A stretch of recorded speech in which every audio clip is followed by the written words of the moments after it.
Okay, finally started to get around to doing this next recording. This is the second video in this set. In the previous one we added materials to some objects. We created a prefab of the player. If I go to the prefabs folder, there we go. I can mess about with that at some point. We have the player up in the air, and when we press play the rigid body has gravity acting upon it, so it's kind of falling to the ground. Okay. What I might do is bring that down a bit, just so it's kind of less falling. We can maybe plonk it on the floor even. I believe 0.5 should plonk it on the floor. There we go. So now that's actually on the floor.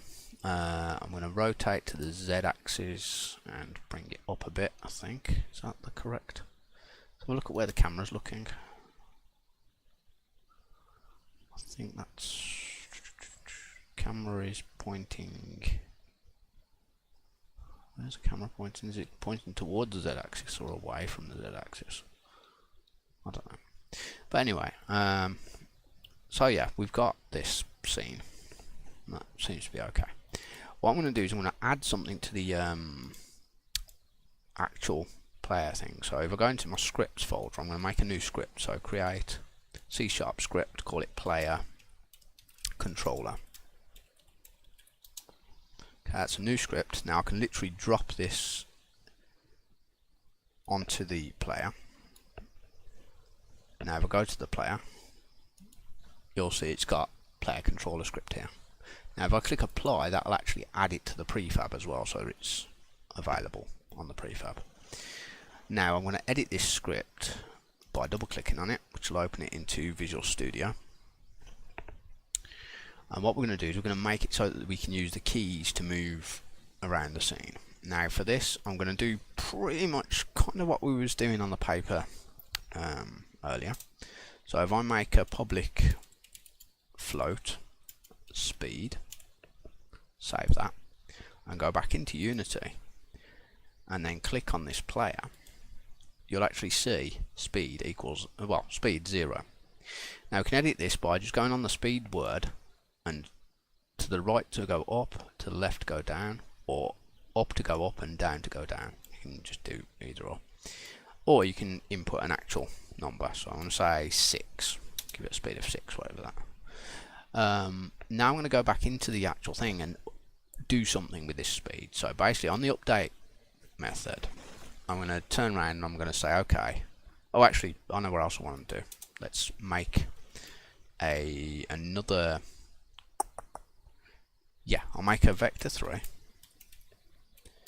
velocity. Maybe not a big V. Vector 3 velocity. Okay. So now basically we're going to act upon, because remember that velocity is going to be a direction and speed. So really we should, the thing is I could have direction, but I'm just going to skip the whole making the direction one, and I'm going to go straight into literally saying okay, velocity of x, which is left and right in Unity, at least for the 3D version, is input dot get axis. Now I'm going to actually use get axis raw because that ignores like easing, so it doesn't sort of like do like I said before about the whole sliding across, and when you press it, it slowly accelerates and whatever. We don't want that right now. Well, at least I don't want that right now. You can actually have that, but that's something different. Now I'll just say horizontal. So it's saying the left and right, whatever deals with left and right, and I've just realised I missed an equals. So I'm setting the velocity x to the input get axis raw horizontal. Now what this means is the axis will be either a 0, a -1, or a 1 with no smoothing. So basically as soon as I press whatever the key is to make it -1, it will set -1. Whatever the 1 is to +1, it will set to +1. When I let go, it will be instantly 0. Now the horizontal, you can actually set your axes and what buttons do things in the settings inside Unity, which I'm not going to get onto right this second. Just know that the horizontal axis is left and right.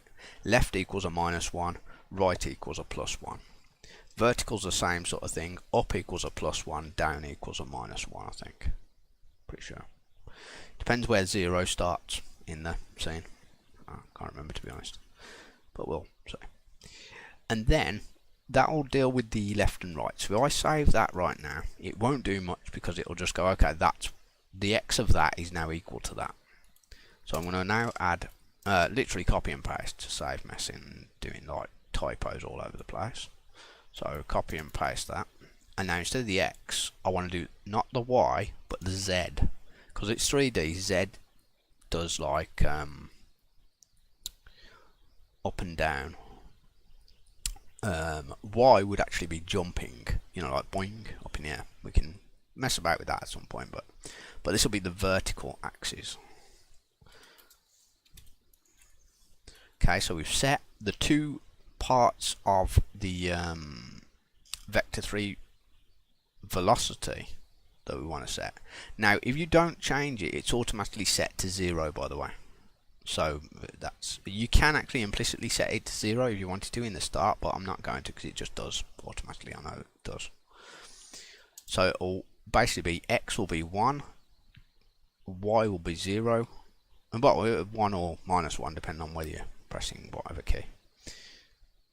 And then z will be whichever the vertical is. So now what we want to do is we want to create the movement of it. Now we could do an extra thing like say, okay, movement equals velocity times speed or something. I don't know. I'll probably be actually, yeah, velocity times speed equals acceleration, doesn't it? But I'm not gonna go that far. I'm just gonna literally move straight onto the transform.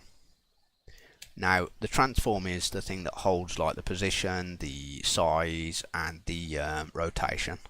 But I'm going to translate its position, so I use the translate method of the transform, and in here we can put a vector 3. Now the vector 3, what we want to put is velocity,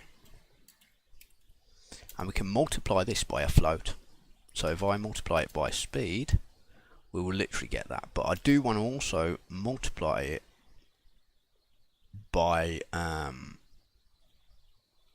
time.delta time. I am actually missing out some of the. Let's see, we could have split this up into multiple calculations if we wanted to, but I'm not going to. It's just quick and simple. It's fairly clear what's happening. We're going to translate it by the velocity times the speed times time.delta time, and that will actually kind of keep it to make sure it only deals with the once per frame thing. And then what happens is it doesn't matter if the frames go faster, it will keep a constant speed. So we'll keep it at that. I'll save that for a second, check on how long. I've been about 8 minutes explaining this. It's like 3-4 lines of code or something. Now back in Unity, if I press play, let's see if I've done this correctly. It's always good fun when everything errors and mess it up. But I'm going to press left, right, forward, backward.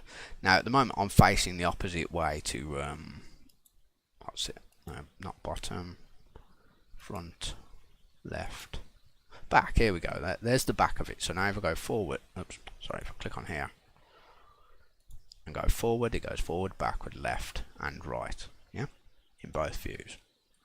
So the keys now are working if I wanted to walk around on a floor. Yeah. So that'll do for this video. I've been like 9 minutes odd, so that'll do. So we've got our player controller attached to the player. If I click apply, make sure everything's, well, possibly not a good idea on that one. Let's reset that to there. Oh, undo play, sorry. So if I apply this, sorry, that will make sure that everything's applied to it all correctly. And it's got a speed of 6 for now, but you can change the speed as you go and fiddle about with it.